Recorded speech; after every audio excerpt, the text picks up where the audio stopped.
Hi everybody, I've just been watching a video about this American guy that was kidnapped, and the video was by another American, and he says, "Am I safe in Sabonga, Del Norte," or whatever it is. I don't really fully understand the language down the end, but he's quite worried about this kidnapping, and this is one of the things that I've always thought about in the Philippines.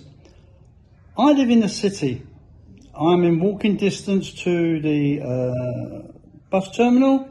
I'm walking distance to my bank. I'm walking in distance to Metro. And I can easily get a tricycle to the hospital if I need be, which which I needed to do a few weeks ago when I had a bacterial infection. I walked out my path with my partner, got on a tricycle, and within 10 minutes I was at the hospital. Saw the doctor, antibiotics, a week later, fine. Is it worth living in the province, especially in places like Mindanao? Mindanao is a notorious place. It's predominantly Muslim. So I've worked in Muslim countries, and they are very strict when it comes to their way of living. So I don't understand why some of these people do want to live in Mindanao. And not only that, but these people that live in Mindanao also live in the province. And they're making YouTube videos about where they live and blah, blah, blah. So, and then now they come online and say, well, we're a bit scared because of this American got kidnapped. Well, why do you want to live there? Why do you want to live in Mindanao, and why do you want to live in the province? I can never understand that. The province looks nice. I'll give you that, Jude. The province looks nice with its mountains and banana trees and coconut trees and everything else. But there's a lot of cons about it. What happens if you have an heart attack and you're at home on your own? Or you're feeling ill and your wife's taken the car to the town, which is 45 minutes away? You're stuck. Even at night time, even though you may have CCTV and all the lighting around your perimeter fence, doesn't make it secure. If these guys want to get in, they will get in. And because you're in the province, it's just them against you. Your nearest neighbours are non-existent. They won't hear anyone screaming. So they feel that the man is not alive because he was shot in the legs. He may have been dumped overboard or whatever, but no kidnap has been requested to the family. Apparently he also owned a sari store. He was also giving out loans to people. He lived in the Muslim community, and he was only young, but apparently, there's a lot more to it than meets the eye. He was not liked by people for some reason.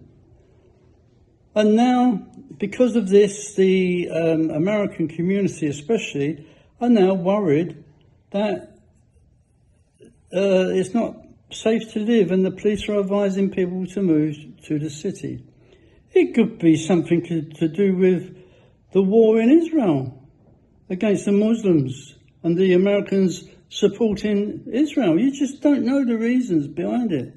But anyway, for those of you that are considering coming to the Philippines to live, it is a good place to live. And I can understand why people move to the province, because buying land out in the province is cheap as anything.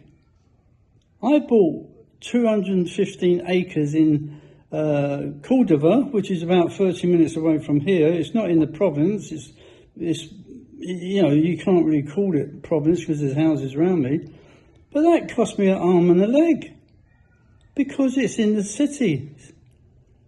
If you want to buy a house or build a house in the province, You can buy 1,000 square metres for next to nothing, and build a big house with all your CCTV and your swimming pools and everything else. But some of the locals don't like it. I'm only speaking honestly now. Some of the locals don't like what they see. And it doesn't take much for them in the middle of the night to climb over a fence, even though you've got dogs and whatever. Even during the day they could come in because they know you have got no other neighbours around you. So think about it. If you're coming to the Philippines, consider living in the city where all the amenities are. There are hundreds of people around you. I could collapse walking across the bus terminal and there will be someone there to pick me up. If I'm walking down the road in the province and I collapse, I may have to wait until the next morning before someone finds me. So consider it, guys. And just one thing, please don't take this personal for all Americans, because I've met some really, really decent, good guys from America. But I think you must admit there are one or two Americans that are so loud and so forward and so extrovert that they make people dislike them. I'm sorry if that is an insult to some of you, but I think some of you will admit that is true. I've met a few, and I couldn't wait to get away from them. Okay, that's my little rant. Take care, all of you, especially the ones in Mindanao and Sabonga, wherever it is, and in the province. Take care. But at the end of the day, you chose to live there, no one else. And if you're really, really that scared for your life and for your family's life, I would consider moving on. Not move out of the Philippines like one guy suggested, moving back to the States. That doesn't help, because what was the reason why you came to the Philippines in the first place? But consider moving a bit nearer civilization. Sod the farm, sod the banana trees, sod the coconuts. You can buy them in the market. Your safety is the most important, and for your family. So consider it, guys. This is a rant. I'm British, yes. I live in the city. I'm happy as a pig in shit, and I don't have any worries. Take care.